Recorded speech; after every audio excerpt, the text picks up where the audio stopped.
말씀의 자리에 나오신 성도 여러분 반갑습니다. 오늘은 목요일 교과 인류와 함께 장막을 지신 예수님에 대해 함께 묵상하도록 하겠습니다. 우리 기도로 말씀의 시간을 엽니다. 좋으신 하나님, 인류와 함께 장막을 지신 독생자 예수님을 인하여 감사를 드립니다. 오늘도 우리 가운데 거하시는 하나님의 임재하심을 인하여 감사를 드립니다. 죄의 세상에 살지만 하나님의 임재를 잊지 않도록 저희를 인도하여 주심을 감사드립니다. 오늘 이제 이 시간을 주님께 드리오니 저희의 마음 문을 여시고 성령님 임재하셔서 가르쳐 주시옵소서. 고마우신 예수님 이름으로 기도합니다. 아멘. 출애굽의 목적은 하나님께 예배를 드리는 것이었습니다. 젖과 꿀이 흐르는 가나안 땅도 강력한 군대를 세우는 국가를 만드는 그런 어떤 일들도 그 목적이 아니었습니다.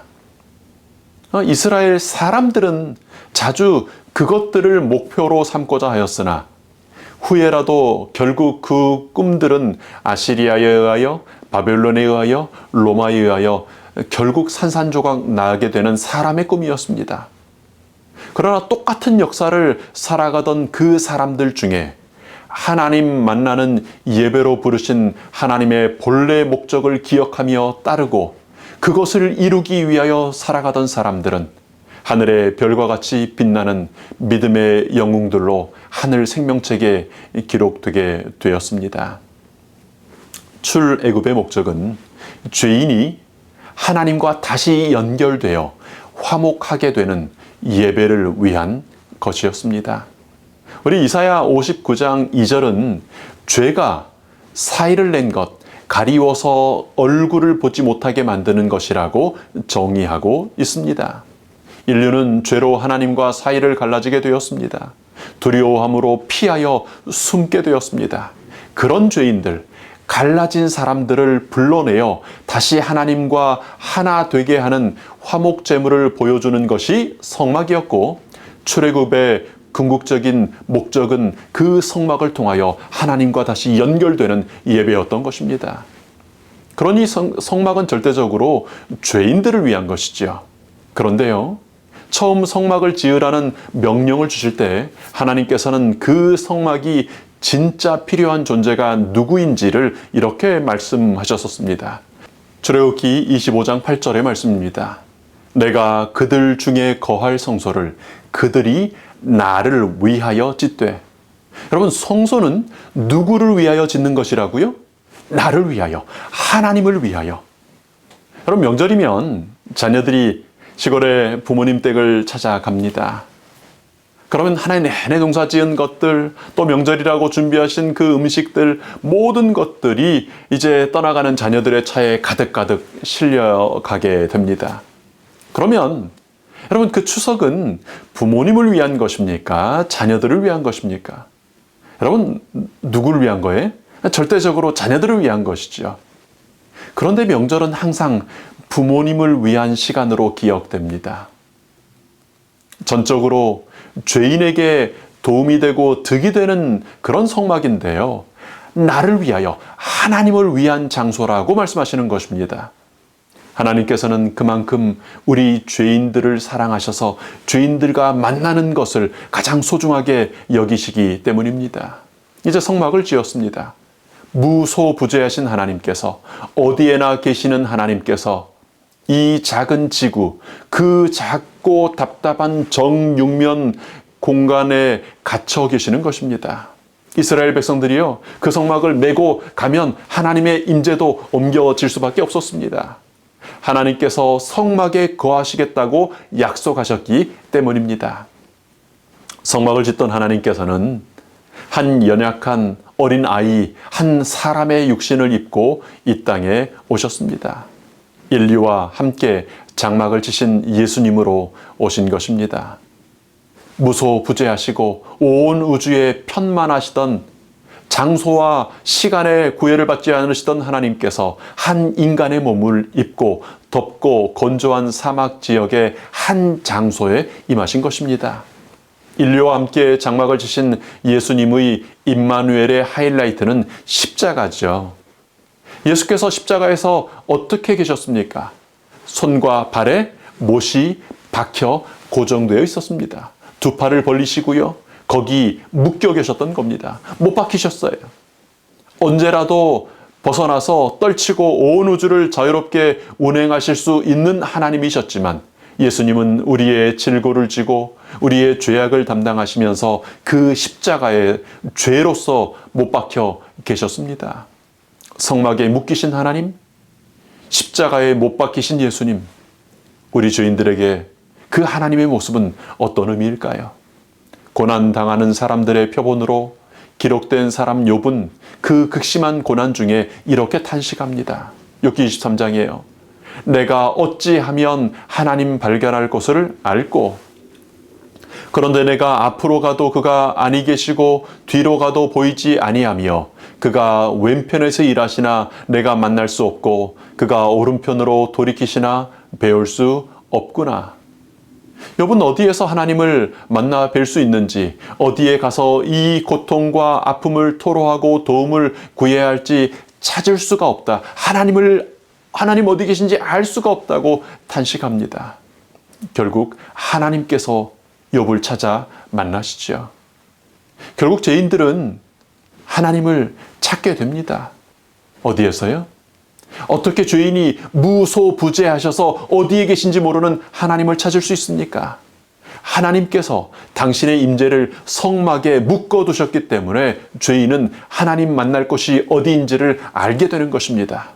예수께서 십자가에 당신의 몸을 못 박아 두셨기 때문에 그것을 허락하셨기 때문에 우리 죄인들은 예수님 만날 곳이 어디인지를 아는 것입니다. 우리가 원하기만 하면 고개를 들어 바라보기만 하면 장대 위에 높이 달린 구리뱀으로 거기 계신 것입니다. 우리 모든 인류의 죄를 지시고 죄가 되신 저주받은 나무 위에 달린 자로 거기 계신 것입니다. 그래서 우리는 예수님을 만납니다. 그래서 우리는 성막에 임하시는 여호와 하나님의 영광을 뵐 수 있는 것입니다. 하나님의 사랑은요, 자신을 성막에 그리고 십자가에 묶어두시는 것으로 우리에게 표현되었습니다. 누구든지 찾는 이가 찾을 수 있습니다. 그런 사람의 눈높이에, 사람의 자리에 자신을 묶어두신 것입니다. 여러분, 이 아름다운 약속이 요한복음 1장 14절에 복음으로 우리에게 주어지신 약속이지요. 말씀이 육신이 되어 우리 가운데 거하심에 우리가 그의 영광을 보니 아버지의 독생자의 영광이요 은혜와 진리가 충만하더라. 이미 성취된 이 성막과 성육신의 약속은요, 이제 곧 이루어질 영원한 약속에 대한 보증으로 오늘 우리에게도 역시 존재하고 있는 것입니다. 또 내가 새하늘과 새 땅을 보니 처음 하늘과 처음 땅이 없어졌고 바다도 다시 있지 않더라. 또 내가 봄에 거룩한 성 새 예루살렘이 하나님께로부터 하늘에서 내려오니 그 준비한 것이 신부가 남편을 위하여 단장한 것 같더라. 내가 들으니 보좌에서 큰 음성이 나서 이르되 보라, 하나님의 장막이 사람들과 함께 있음에 하나님이 그들과 함께 계시리니 그들은 하나님의 백성이 되고 하나님은 친히 그들과 함께 계셔서 모든 눈물을 그 눈에서 닦아주시니 다시는 사망이 없고 애통하는 것이나 곡하는 것이나 아픈 것이나 다시 있지 아니하리니 처음 것들이 다 지나갔음이로라. 여러분, 3절의 약속은 반복해서 한 단어를 강조하고 있습니다. 하나님의 장막이 사람들과 함께 있음에 하나님이 그들과 함께 계시리니 그들은 하나님의 백성이 되고 하나님은 친히 그들과 함께 계셔서 함께 하나님은 함께 계시는 하나님이십니다. 모세처럼 특별한 사람, 70명의 장로들처럼 선별된 대단한 사람들이 아니고 모든 백성들, 우리 각 사람들과 함께 거하시는 하나님이십니다. 평범하고 뭐 하나 내세울 것 없는, 별 볼 일 없는 것처럼 보이는 우리 각 사람들에게 그 영광을 보여주시는 성막의 하나님이십니다. 인류와 함께 장막을 지신 예수님이십니다. 성막에 임하시던 여호와 하나님, 성육신하신 예수님은 이제 오늘 우리에게도 이렇게 약속하셨음을 교과는 이렇게 설명하고 있습니다. 마태복음 18장 20절에서 예수님은 두세 사람이 당신의 이름으로 모이면 당신도 그들 중에 함께 계시겠다고 말씀하셨다. 그리스도의 성령의 임재를 통해 당신의 백성들과 함께 하신다. 그리스도께서는 제자들을 하나님과 친밀한 관계로 초대하신다. 볼지어다 내가 문 밖에 서서 두드리노니 누구든지 내 음성을 듣고 문을 열면 내가 그에게로 들어가 그와 더불어 먹고 그는 나와 더불어 먹으리라. 사랑하는 성도 여러분, 우리는 하나님의 임재하심 가운데 살 사람들입니다. 지성소가 가로, 세로, 높이가 같은 정육면체였던 것처럼 하늘 새 예루살렘은 장과 광과 고가 12,000 스타디온식으로 똑같은 정육면체 지성소라고 기록되고 있습니다. 우리는 지성소에서 하나님과 함께 영원히 살 사람들입니다. 하나님께서는 그것을 미리 맛보시게 하기 위하여 성막을 짓게 하신 것입니다. 임마누엘 예수님, 사람의 역사 속으로 들어오신 것입니다. 그리고 약속하신 대로 이제 곧 다시 오실 것입니다. 백성들이 광야에서 지루한 유랑 생활을 하는 동안 하나님의 임재의 상징이 그들과 함께 있었다. 이같이 그리스도께서도 우리 진영 가운데 당신의 성막을 세우셨다. 그가 사람의 장막 곁에 당신의 장막을 치신 것은 그가 우리 가운데 거하시고 우리를 당신의 거룩한 품성과 생애에 친숙하게 만드시기 위해서였다. 오늘 이제 우리가 해야 할 일은요, 이 광야교회 우리 각자 곁에 오신 예수님을 바라봄으로 그분의 거룩한 품성과 생애에 친숙해지는 것입니다. 지금 하시는 것처럼요, 말씀을 묵상하고 연구하시면서요, 찬양과 감사와 경배로 예배드리시면서요, 지혜롭고 신실한 청지기로서 나누고 베풀어 주시면서요, 모든 것 되시고 우리와 함께 하시는 하나님의 거룩한 품성과 생애에 친숙해지시다가 오시는 주님 하늘에 다시 나타나실 때 내가 저분을 안다, 내가 당신을 압니다라고 두 팔 벌려 예수님을 맞는 것입니다.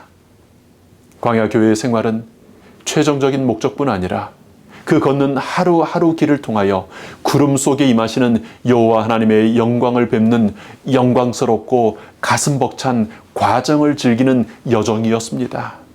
이 좁은 길, 기쁨으로 걷다가 하나님의 영광과 함께 그렇게 하루하루 걷다가 주님 만나 뵙게 되는 재림의 그 영광스러운 날, 반가이 주님 맞게 되시는 재림 성도들 되시기를 축원합니다. 아버지 하나님, 이제 저희들 재림 성도로 불러주셔서 감사합니다.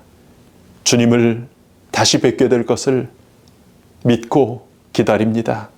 주님 다시 뵙기 전에 이 죄의 세상에서라도, 이 광야교회 나그네 길을 통하여서라도 하나님의 품성과 우리 예수님의 아름다우심에 친숙해질 수 있는 장치들을 마련해 주시고 저희와 함께 하신 것 인하여 감사합니다.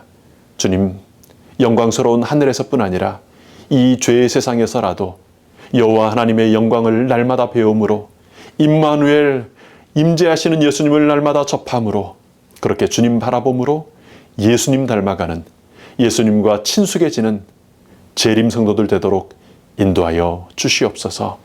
고마우신 예수님 이름으로 기도합니다. 아멘.